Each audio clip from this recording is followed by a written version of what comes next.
बिस्मिल्लाहिर्रहमानिर्रहीम, अस्सलाम वालेकुम। जिस तरह 2019 के अंदर जब पाकिस्तान के जहाज़ इंडिया गए, हमने वहाँ जाकर बमबारी की, उनके आर्मी चीफ को वहाँ पर हॉटलाइन पर अलर्ट किया कि हम मारने जा रहे हैं, इसको बचा ले।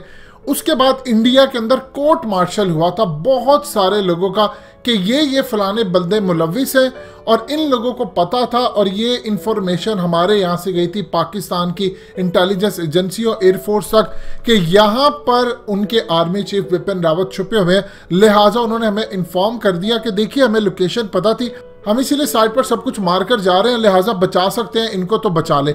इंडिया के वहां पर कान खड़े हो गए और फौरी तौर पर अपने आर्मी चीफ को लेकर गए। अगर जंग किसी सूरत हाल होती तो पाकिस्तान मार देता।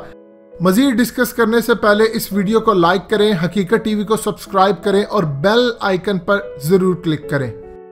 अब इंडिया की इंटेलिजेंस एजेंसियों ने जो रिपोर्ट पेश की है मोदी सरकार को, वो कुछ मुख्तलिफ नहीं, बड़ी ही इंटरेस्टिंग रिपोर्ट है। और फिर आगे चलकर आपको बताएंगे कि अफगान तालिबान के साथ चाइना के मामला क्या तय हो सकते हैं अगर इंडिया और चाइना की किसी भी महदूद पैमाने की जंग होती है। आप समझ लीजिए कि इंडिया का कब्रिस्तान बनने जा रहा है अफगानिस्तान में। अब सबसे पहले रिपोर्ट को समझ ले, क्या इंटेलिजेंस रिपोर्ट पेश हुई। इंडियन मीडिया की आप बात को जिस मर्जी तरह रुख से देख ले, वहां पर आपको एक ही चीज नजर आएगी, पर्दा डालना। अब इंडियन मीडिया के अंदर गुफ्तगू ये पहुंचाई जा रही है कि देखिए जी, वहां पर तो इंडिया की आर्मी ने बड़ा कुछ काम किया। उनकी इंटेलिजेंस एजेंसियों ने जो रिपोर्ट दी है उसमें नंबर 1 पॉइंट पर यह बताया गया कि अगर हम लोग इंडिया की आर्मी मजीद लेट करते, अगर जाकर अपनी फौज तैनात करने में या कुछ करने में, तो लद्दाख समेत बहुत सारे इलाके हाथ से निकल चुके होते हैं इस वक्त। यानी काफी सारा 60 स्क्वायर किलोमीटर तो ऑलरेडी निकल चुका है, लेकिन इसके अलावा इतने लेवल का निकल जाता कि हम पूरे के पूरे शहर गवा चुके होते अगर चाइना को ना रोका जाता। चाइना का प्लान यहां तक नहीं, चाइना का प्लान बहुत आगे तक था। उनकी रियासतें अलग भी करनी थी और आगे तक जाकर कब्जा करना था। ये चीज तो एक तय करती है कि इंडिया के साथ उन्होंने मुकम्मल तौर पर लड़ाई करनी है और उन्होंने वो इलाके छोड़ने नहीं। ये तो इंडिया की इंटेलिजेंस एजेंसी के जो पॉइंट्स हैं उनमें से एक पॉइंट ये था।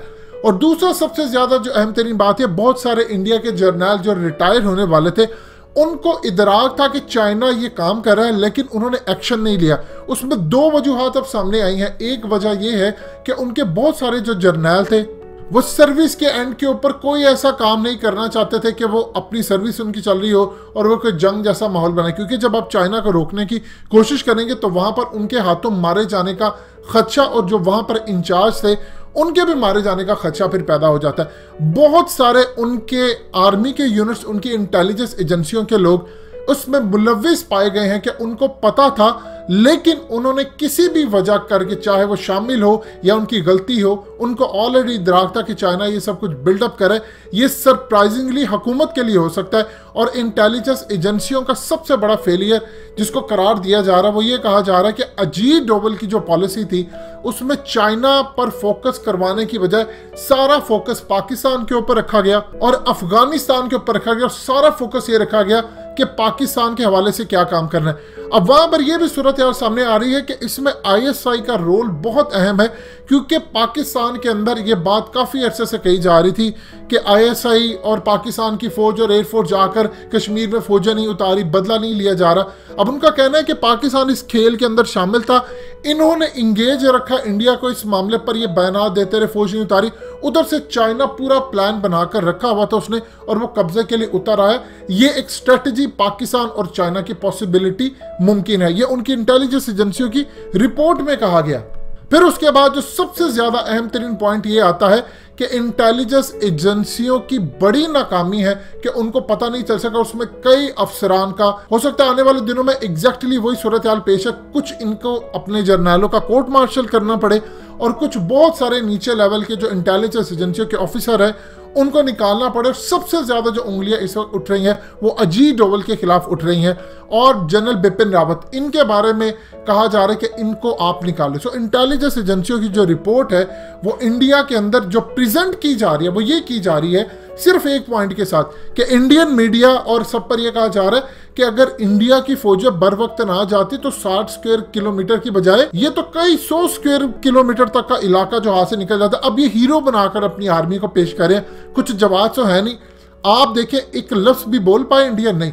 अब अफगान तालिबान के हवाले से समझ लें, अगर इस तमाम सूरत हाल के अंदर इंडिया की कोई जंग होती है महदूद पैमाने की, तो अफगान तालिबान का बड़ा कलीदी किरदार होगा। उसकी रीजन ये है कि अफगान तालिबान इंडिया के जो एसेट्स हैं उनको चाइना के बिहाफ के ऊपर भी, पाकिस्तान के बिहाफ के ऊपर भी, और इवन के इंडिया की जो दहशत गर्दाना काम है जो दाइश के साथ, उसको अफगानिस्तान में एलिमिनेट करने की कोशिश करेगा। चाइना पूरी सपोर्ट देगा अफगान तालिबान को, चाहे वो किसी भी सेंस से। देखिए चाइना कभी प्रॉक्सी जंग में नहीं जाता, ये याद रखिए। वो हमेशा बिजनेस पर हमेशा फोकस रखा, लेकिन अब स्ट्रेटजी बदली है। अगर ये सूरत हाल होती है तो हर तरह की वो अफगान तालिबान को ओपनली सपोर्ट करेंगे, क्योंकि रशिया अफगान तालिबान को सपोर्ट कर चुका है, जिसको उसने तोड़ा था सोवियत यूनियन को।